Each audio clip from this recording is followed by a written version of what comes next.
Are you looking for a toothpick? Well, that's the case with me. So I had a box, like a little box with 200 or something in it. The box opened. It's all over the drawer. So I said, let's go to Amazon, see what they have. So they have these cute little sets. I love that there's two. I'm actually having one for my house and another for my cabin. But just to show you, here's the top. These do come in a lot of cute colors. I just thought the green was kind of good for me. Look at that. Let's shake one out.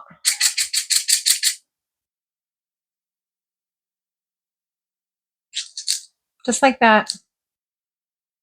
Seems like a good quality toothpick.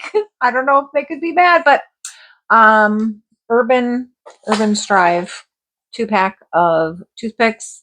They're gonna work for me.